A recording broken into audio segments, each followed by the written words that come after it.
Mirëmëngjes. Sot do flasim për një çështje shumë delikate, shumë të komplikuar, por që unë do ndoja të ndaja mendimin tim shumë modest me ju. Dhe pyetja e pyetjeve. Ora, ç'a ka me Shqipërinë që nuk po ecën?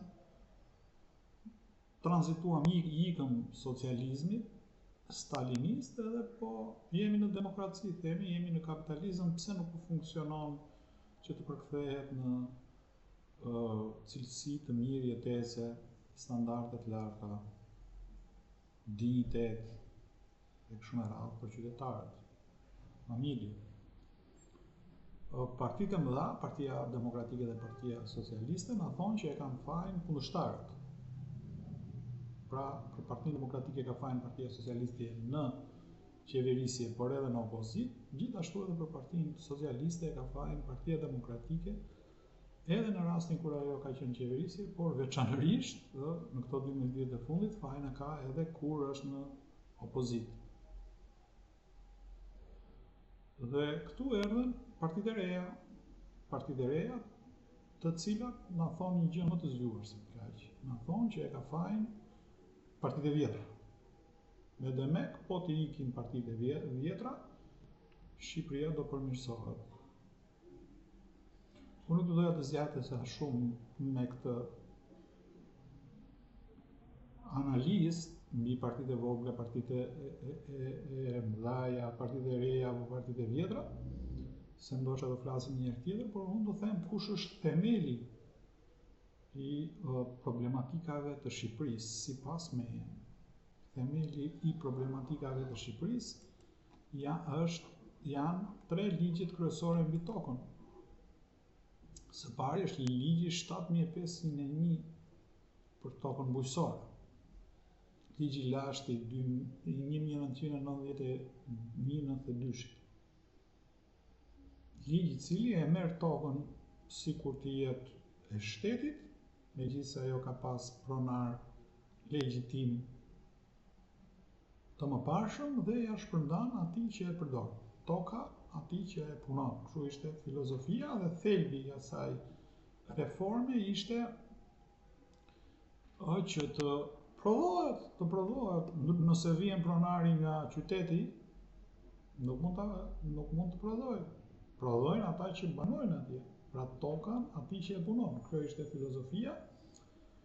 Dhe një argument tjetër shtesë ishte edhe se nëse ne ja japim tokën pronarëve, fshatarët, banorët e fshatit, do ikin, do emigrojnë.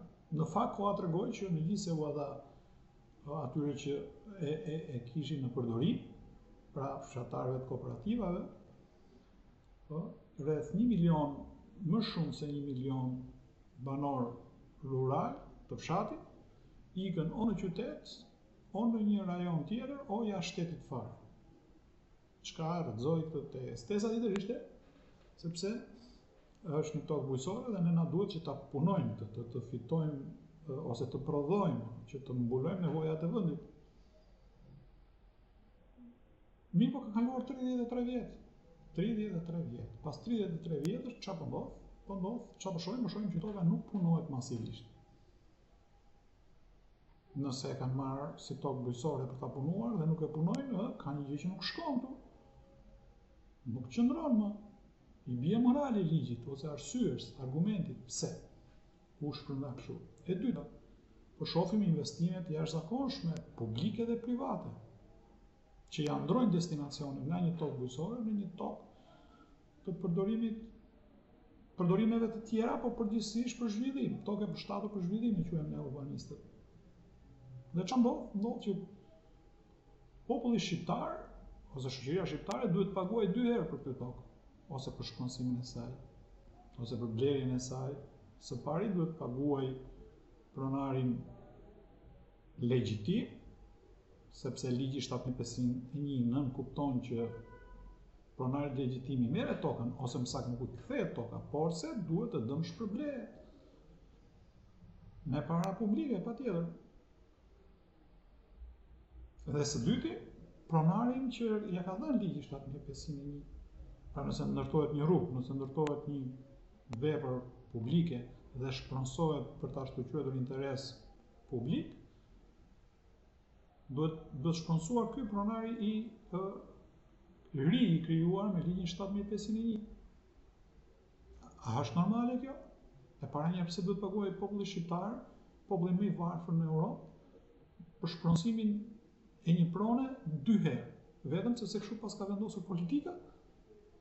Pra i ra dhe koncepti tokës bujqësore, nëse një toke që përpara ka qenë në përdorim bujqësor, i është ndruar destinacioni, i ka rënë arsyeja e shpërndarjes si tokë bujqësore, në kuptim të përdorimit.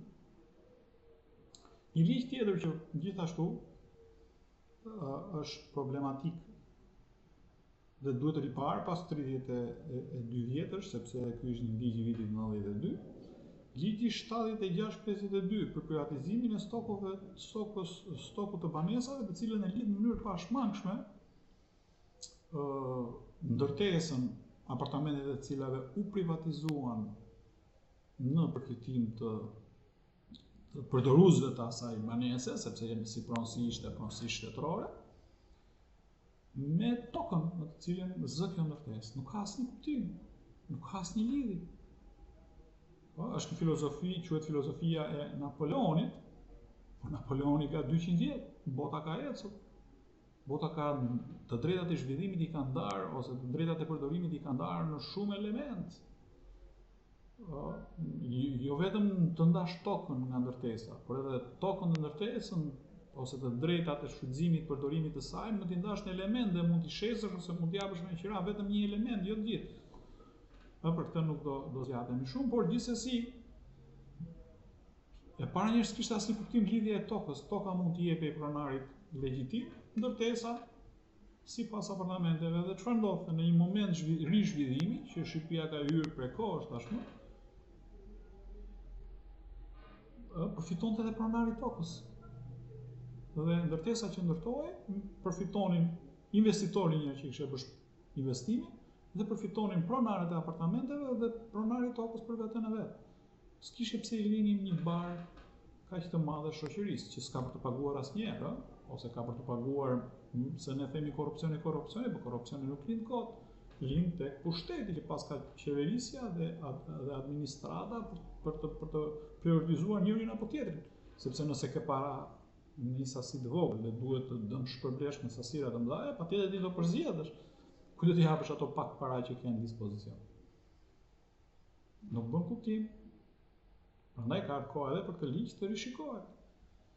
Unë nuk jam jurist, nuk e di si, sepse ka edhe një filozofi tjetër të së drejtës sipas të cilës nëse ti ja ke dhënë një pronë dikujt në bazë të një ligji, nuk mund t'ja bësh një ligj që t'ja rimarrësh. Jo, mbase unë nuk e di, nuk jam jurist, duhet parë si duhet zgjidhur, por është një ngërsh që mban peng shoqërinë shqiptare dhe gjithë zhvillimin në Shqipëri. Dhe së fundit, po jo më pak e rëndësishme, ndoshta më e rëndësishme, sepse ne folëm për tokën në fshat, pra tokën me 7501, folëm për tokën ose truallin në qytet, kur ajo ishte e tillë, por kemi edhe një tokë tjetër, e cila ishte truall, ishte tokë bujqësore, por u rikthye ose u kthye në tokë urbane, si pasojë e ndërtimeve informale. Në Shqipëri janë 600.000 të tilla.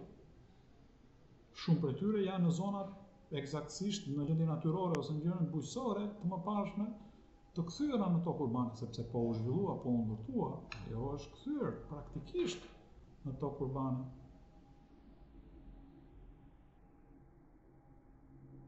Një zgjidhje katastrofike sipas meje, të marrësh ti miliarda euro borxh si shoqëri për pronarin e tokës të zënë nga ndërtimet informale,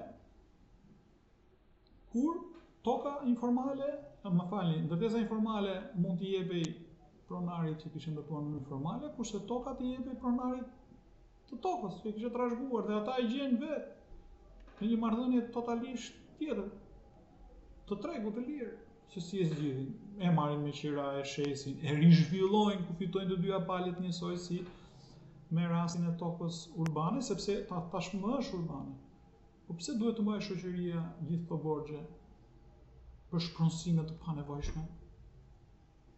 Këto janë ka shumë, unë vetë mund të flisja shumë për këtë gjë, por këto janë situash çështjet më bazike, po nuk i dhan drejtim këtyre 3 çështjeve që kanë lidhje direkt me aspektin më të rëndësishëm të zhvillimit kapitalist, me të drejtën, titullin e pronësisë dhe drejtën e përdorimit të pronës, ose përfitimi, gëzimi i fruteve të zhvillimit të pronës, ne nuk kemi gjë të rrezi.